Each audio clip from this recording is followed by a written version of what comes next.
Friends, मेरा नाम उमेश है और आप सभी का स्वागत है इतिहास की प्राचीन भारत की क्लास में। आशा करता हूँ कि आप सभी ठीक होंगे। जैसा कि हमने पिछली कक्षा में वेदों के बारे में पढ़ा था, तो चलिए अब उसी कड़ी को आगे बढ़ाते हैं। आज हम पढ़ेंगे वेदों के उपवेद और उनके ब्राह्मण ग्रंथ और उपनिषद। तो चलिए स्टार्ट करते हैं। सबसे प्राचीन वेद है ऋग्वेद और ऋग्वेद का उपवेद है आयुर्वेद और ऋग्वेद का ब्राह्मण ग्रंथ है कौशिकी और ऐत्रेय और इसका उपनिषद है कौशिकी ऐत्रेय। अगला वेद है यजुर्वेद का उपवेद है धनुर्वेद। ब्राह्मण ग्रंथ है इसका शतपथ और तैत्तिरीय और इसका उपनिषद है कठोपनिषद, ईशोपनिषद, मैत्रायणी। तीसरा वेद है सामवेद और इसका उपवेद है गंधर्व वेद। ब्राह्मण ग्रंथ है इसका षड्विंश, पंचविंश। उपनिषद है छांदोग्य और जैमिनीय।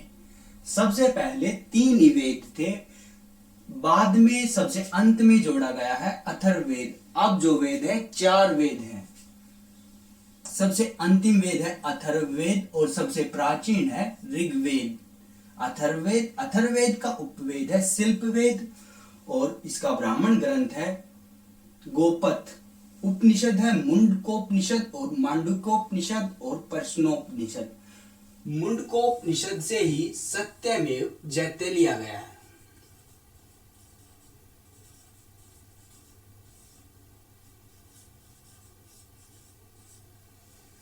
और ऋग्वेद के बाद आता है शतपथ ब्राह्मण ग्रंथ। शतपथ ब्राह्मण ग्रंथ में स्त्री को पुरुष की अर्धांगिनी बताया गया है।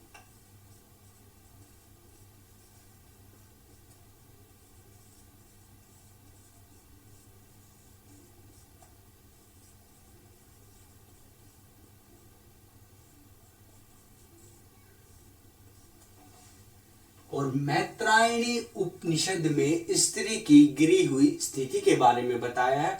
अब पढ़ेंगे हम वेदांग।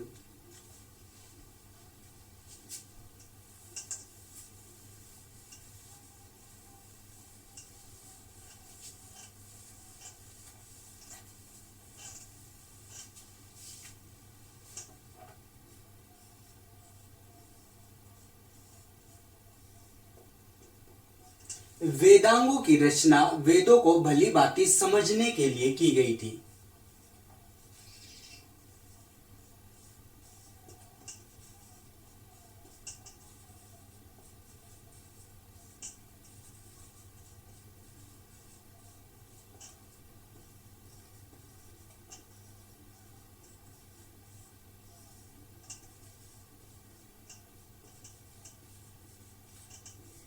वेदांगों की संख्या है 6।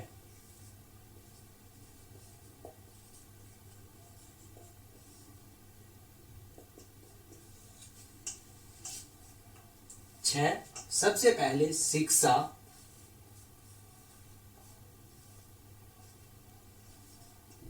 दूसरा है ज्योतिष,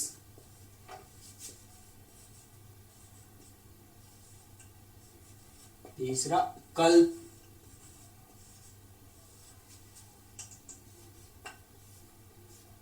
निरुक्त,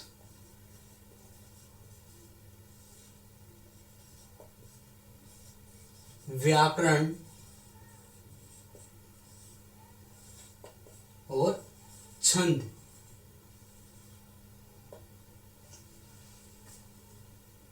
वेदांग के बाद पढ़ेंगे हम महाकाव्य। वैदिक साहित्य के बाद भारतीय साहित्य में महाकाव्य का स्थान आता है।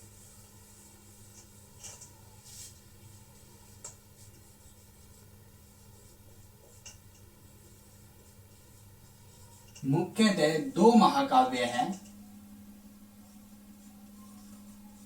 रामायण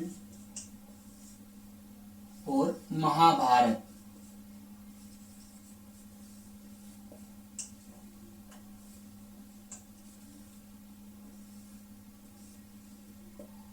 रामायण की रचना की थी महर्षि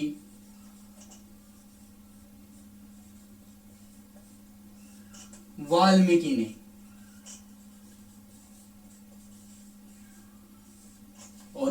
महाभारत की रचना की थी महर्षि वेद व्यास जी ने?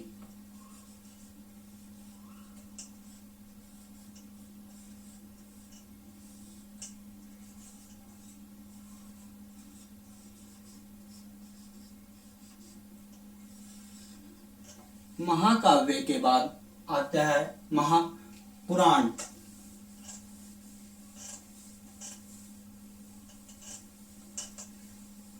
पुराणों को मेहता वंशावली के कारण पढ़ा जाता है। इसमें राजाओं की वंशावली के बारे में बताया गया है। पुराणों की संख्या 18 है और सबसे पुराना और प्रमाणिक पुराण है मत्स्य पुराण।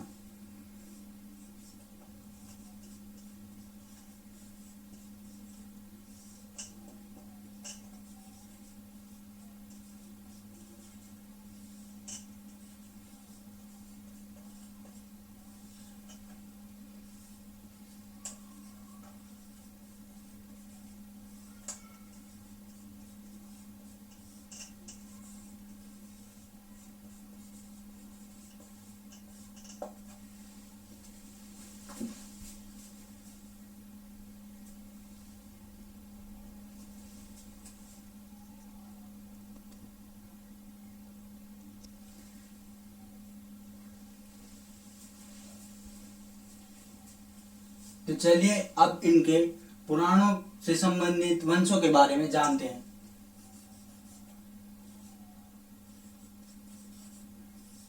मत्स्य पुराण है आंध्र सातवाहन वंश से संबंधित।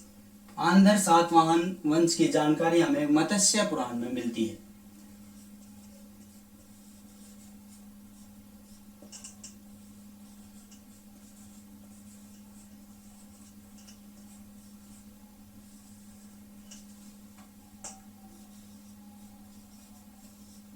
वायु पुराण। वायु पुराण में हमें मौर्य वंश की जानकारी वायु पुराण में हमें गुप्त वंश की जानकारी मिलती है।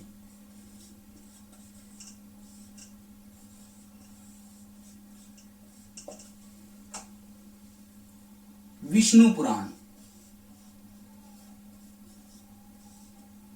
विष्णु पुराण में हमें मौर्य वंश की जानकारी मिलती है।